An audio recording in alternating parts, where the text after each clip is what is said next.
Hello and welcome to another episode of Our Own Devices. This time we have a very special guest with us, the legendary Chet Kapoor, who is, for those who don't know, is the chairman and CEO of DataStax. But he's much more than that, and you will get to know as we have this conversation. Sir, welcome to the show and thanks for being here. Thank you very much for having me on the show. So again, I think we're going to talk about the topic of which we have been in fact, I've already recorded a podcast on the same topic just today. But AI is like the top of our world right now. Like everybody's talking about it. It's impacting our lives. It's impacting our businesses. But I'm sure you're going to give us a little bit of an insight, a foresight, a gaze into the future about what's happening in this space. So it's been more than 6 months of GPT-3, and like we have had GPT-4, you had Bard. So do you think we have seen enough, or is it just the beginning of what's maybe going to really explode? We ain't seen shit, as we would say in the US, right? Yeah. So here's how I think about this. Having had a chance to be here through the browser days, right? This is when I feel like this is 93, 94. Okay. Right? That's how I think. It's not 2000, not 2008, 93, 94. And I feel like if you really think about it, it took a decade after that for Google to really, kind of like completely blow it out and jump out. And it took about Amazon about a decade to get that, to really get established. I think in the AI world, it'll happen in less than 5 years. So I think it is very early days, like literally, like this is early days. The interesting thing about generative AI and what a lot of people call predictive AI or applied AI, and we'll talk about that, is that it is going to change every industry very quickly. Like there's not a single industry that will not be touched by this right away. So what happened with the web was really interesting, right? The web came in, it affected a bunch of people. Then this thing came in and it said, let's go off and do something with a phone and things like that. And that all of that was go off and be online and go and do a digital transformation. I think AI is going to blast through every aspect of every company. And I think it is going to go through faster than anybody imagined. We have been hearing about so many advancements in AI in almost every space of work that we are in. But do you think it's at the moment maybe happening parallelly? We really don't know how to integrate it into what we do, how we do it, where all it's going to help us. How is that integration going to happen? Or is that where it's going to take a little bit more time for every industry to figure out how do you use the best of AI to sort of augment what you're doing? That's a great question. So that I think of it as two different kinds of companies and one group of people, if I may. Right. So let's start with something that a lot of people are wrestling with. Does AI replace jobs? Right. I actually don't think AI replaces jobs. I think human beings with AI replace human beings without AI. Okay. Right. That's how I think about it, because it's not does AI do my job? It is a question of how much easier does it make my job? Right. What can I automate based on everything that's going on? Right. So that's the number one. The second thing is the people that actually lean in and do stuff with AI will very quickly realize that they are really exploring. I mean, if you remember 94, 95, you're using a Netscape browser, you actually didn't know why you were using it. You actually didn't know why you were using it, but you were using it. And that got you smarter on how you wanted it. It opened up the art of the possible. So I think there are going to be two kinds of companies. There will be companies that lean in very quickly, people, and companies that will go off and make that happen. I'll talk about specific functions. And there are others that will take some time. But I still think the pace of change will be faster than anything the industry has ever seen, the world has ever seen. And so if you look at a tech company, like a company I run, two places immediately. right? Like right now, Copilot on developer productivity is happening today, right? And so you can be a developer can be somewhere between 30 and 100% more productive if they really use the tools correctly. It doesn't matter whether you're in QA, whether you're doing dev, whether you're doing tests, doesn't matter, right? I mean, the more you lean in and use it, the more productive they will be. That's one. Second one is marketing. I mean, generative AI is mostly about content, right? And you can either say, I'm going to wait for it to happen, or you can do what we're doing, which is every week we're exploring new ways to do what we already do, right? So you have to, so I think they're going to be early adopters and they're going to be late adopters, but I think it's going to happen in a very shrinked time frame. Yeah.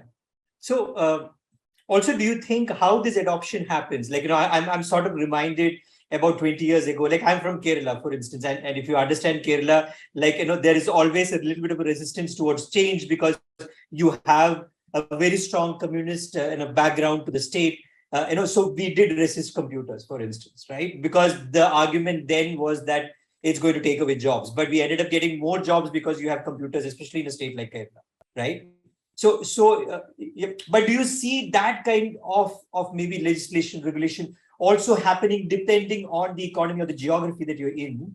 That maybe in a country like India, maybe, hey, we really don't want AI to come and take away a set of jobs right now, or we'll do it gradually, or it's maybe okay to use AI in maybe health, this, that, but not maybe in certain segments. So are you predicting something like that happen? Because we are talking about regulation, maybe in a different context, but do you think regulation will happen this way also? Because there will be politics entering the fray at some point, right? Especially in a country like India.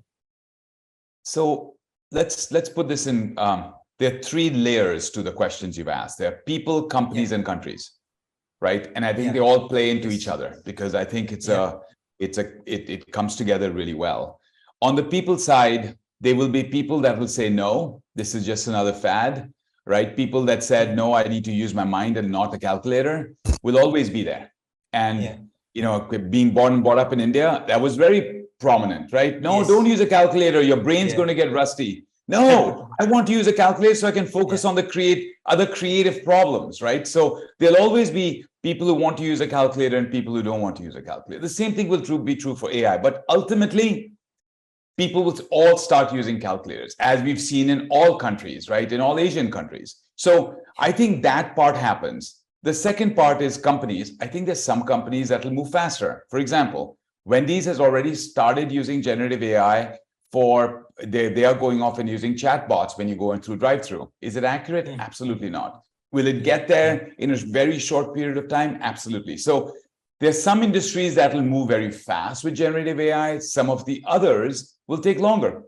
Coal and mining might take a little longer. So there's some more conducive to adopting technology. Some take a little longer. But I think it is not, the one thing I would tell you is I don't think it is the type of industry only. I think it is also the leadership teams that are driving it. So I'll give you an example. I spoke to a vice chair of a very significant financial services company yesterday. And about 2 weeks ago, I spoke to the CIO of a very large telco in the US, right? These are the only three of them. So between 40 and 60% of all conversations that they're having with their business colleagues is about ChatGPT. With their business colleagues, not their IT colleagues. So there is momentum to go off and make those changes. Now, it so happens these are forward-looking individuals, and so they will drive their companies to do that.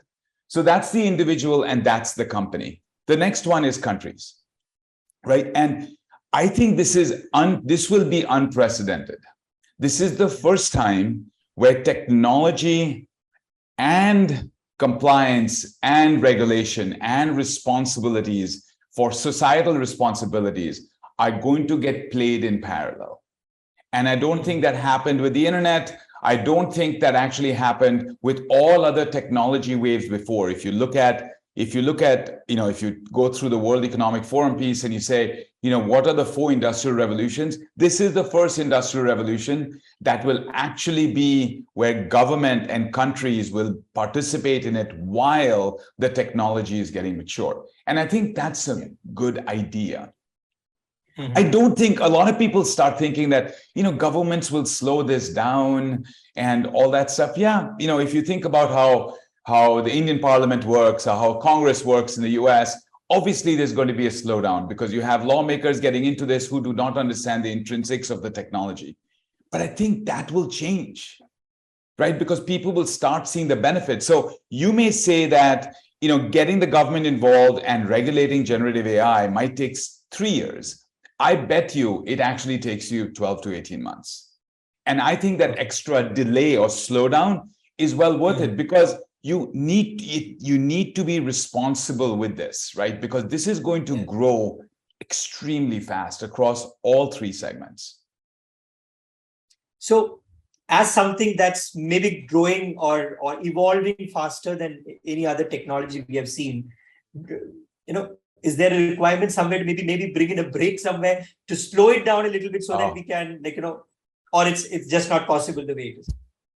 Dandu, you're talking to the wrong person. If that's the question. My take is go as hard as you can. Flag the responsibilities. One of my discussion points is getting deeper and deeper and talking about responsible AI, right? And I mean responsible AI on things I understand well.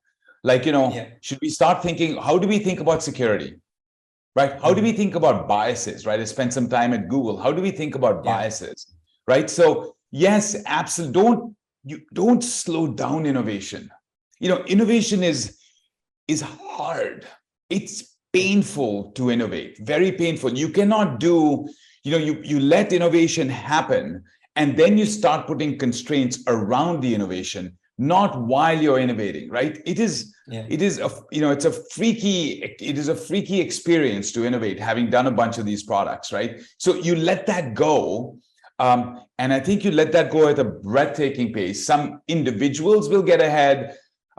Some companies will get ahead. Some countries will get ahead. By the way, along the way, just remember, they will be bad actors. They will be bad companies. They will be bad countries, right? All the goodness on those 3 layers will be on the bad side as well. And hence, we need to make sure that we figure out the ethics of this. Like one of the things I talk about on the responsible AI part is, ChatGPT already has a bias. And a lot of people say, what is it? And my take is, 3 billion people are not posting on the web every day. So it's already got a bias to the West, right? So, and so we should just know that. I don't think this is a fixable problem over the next 12 months, but it's something that people just be aware that when you're searching ChatGPT's corpus, it is mostly on things that have been digitized, not mostly, everything that's been digitized. And there's a large population of the world that does not post things on the web, right? And so how do you make sure that you factor for that and over time solve for it? But no, to your original question, no, you let 1,000 flowers.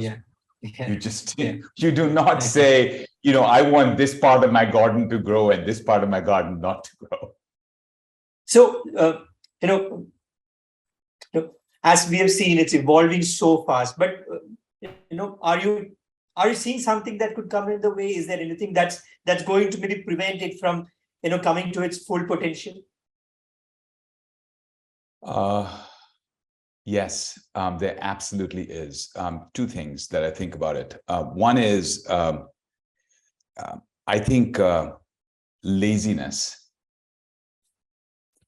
right? People who do not, and I mean laziness, I want to say politics, but I actually mean laziness, right? People who do not take the time to really deeply understand the ramifications of it. And they go about an inch deep and they don't think about it all the way through.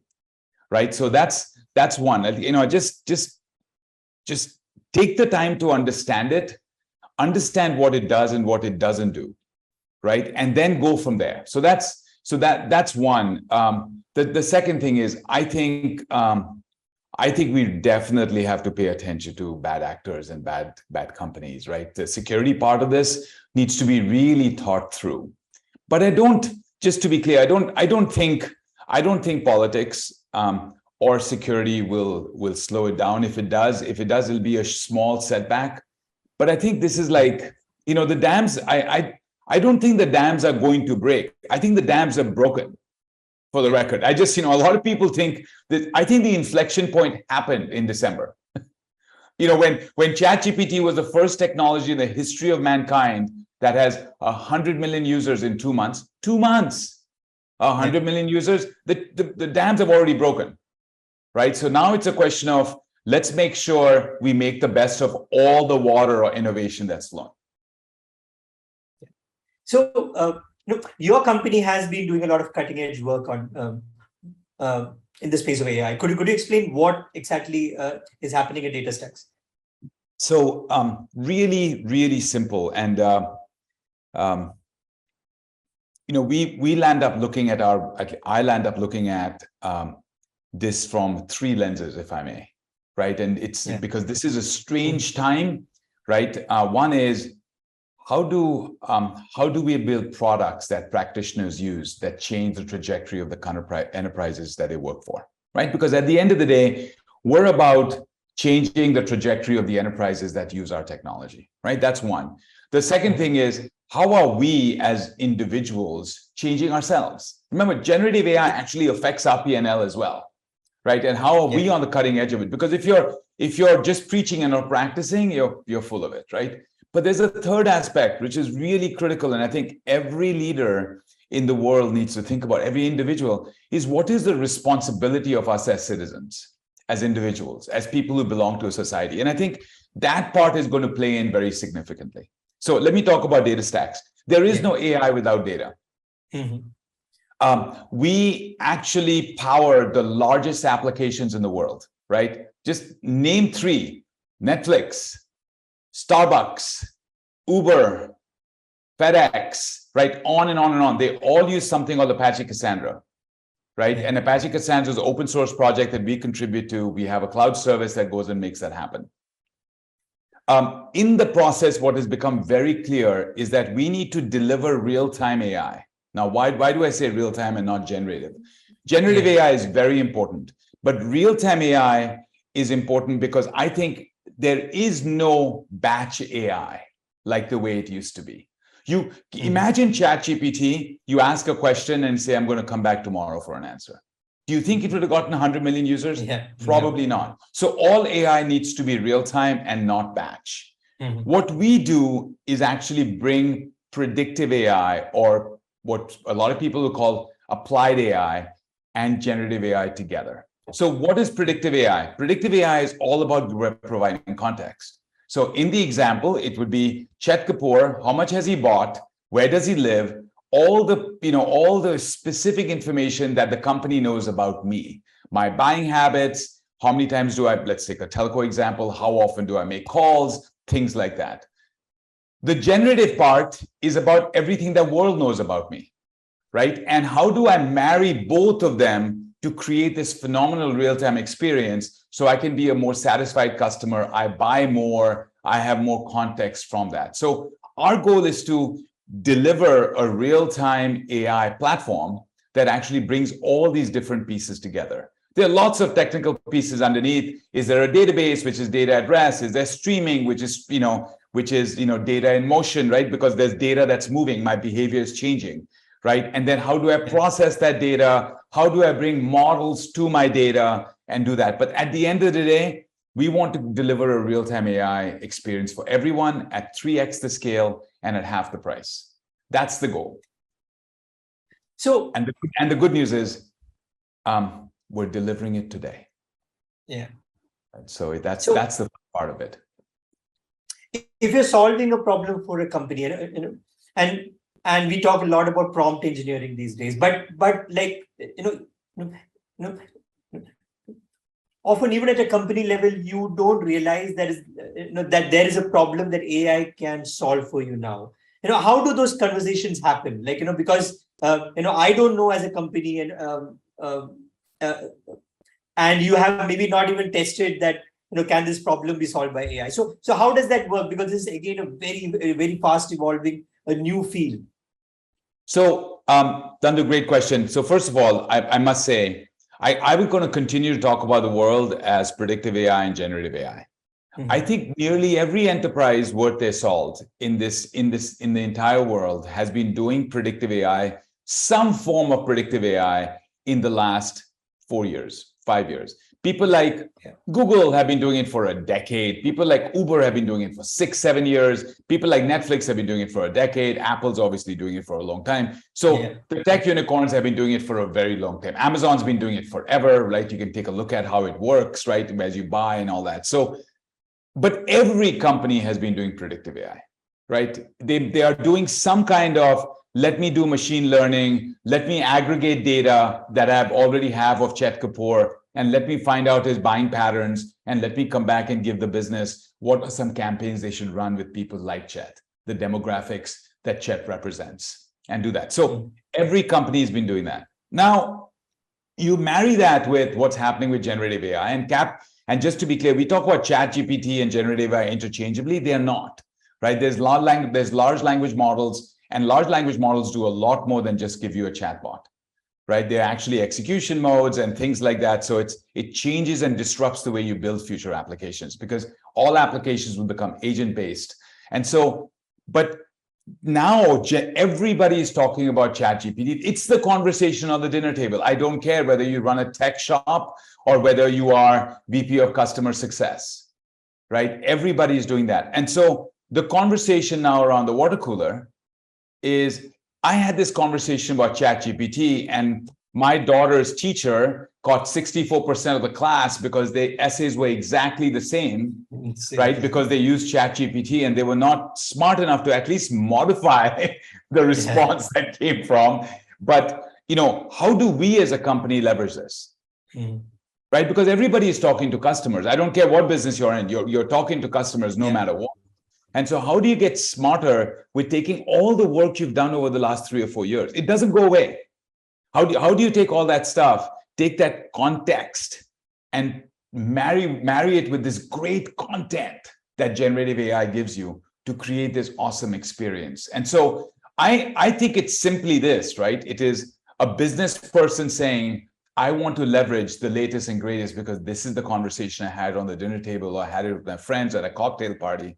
And then the IT person saying, you have a great point. Let me figure out the prompts. Give me some business people who actually know the prompts. I will feed the prompts with everything I know about people like Chet, and we will come up with great answers. So I think it's happening now.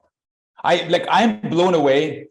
We introduced something called vector search, which is essentially takes Cassandra, which is the most scalable NoSQL database I should not say planet, I should say in the universe, right? Because it's that good. And we just introduced it at a Google event last week, at a generative AI event last week. And we are blown away. It's been a week. We literally introduced this last Wednesday, Dadu, and we are blown away by the number of people that are telling us, we have a project, we want to use you.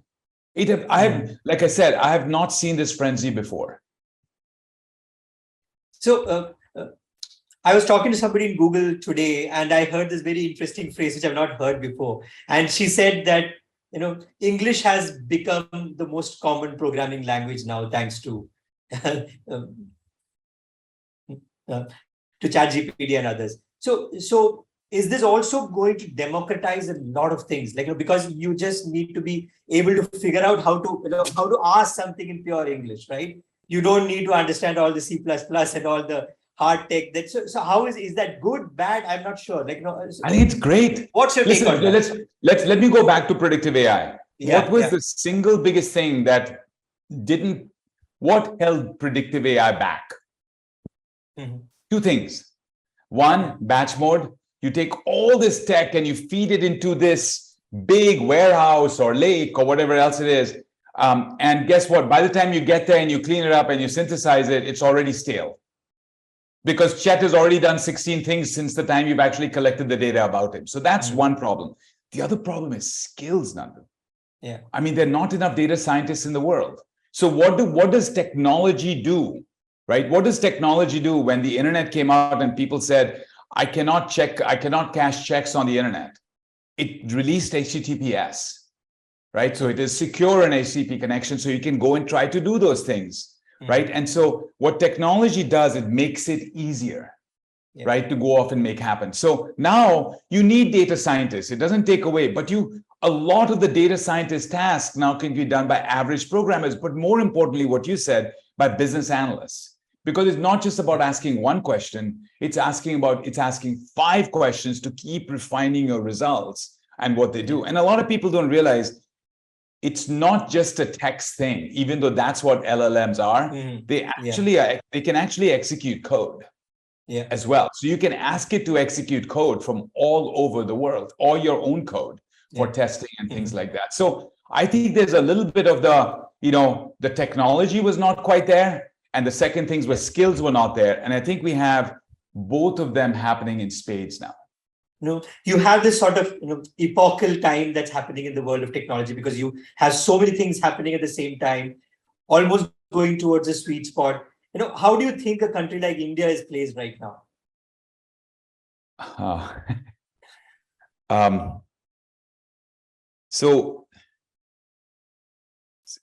It's something I was talking to one of my colleagues about. I think India has a phenomenal opportunity to not be on the receiving end of this and actually be on the driving end of it.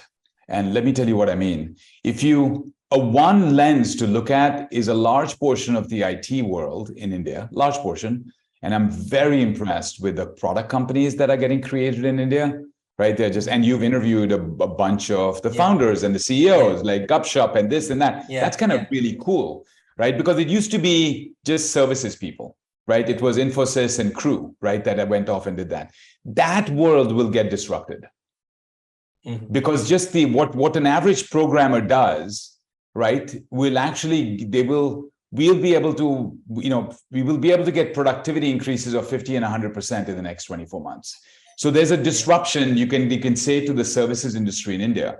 On the flip side, all those people can be more productive, doing so much more for the country as well as for the world. So the question is, how quickly does India actually adapt to it and go off and make it happen? There's an angle that says, don't worry so much about the services industry, because now BPO is going to come back because the margins are going to be so much better because of Gen AI. So whatever lens you look at it, I think of this as a gift and an opportunity to get ahead and not just be labor intensive. We will put 500 people on your particular project if you pay us X million a year. Now it is, let's talk about the outcome you want. Why do you care if it's 250 people or 100 people or 500 people? And so I think India is very well placed to go off and make this happen. Very, very well placed to make it happen.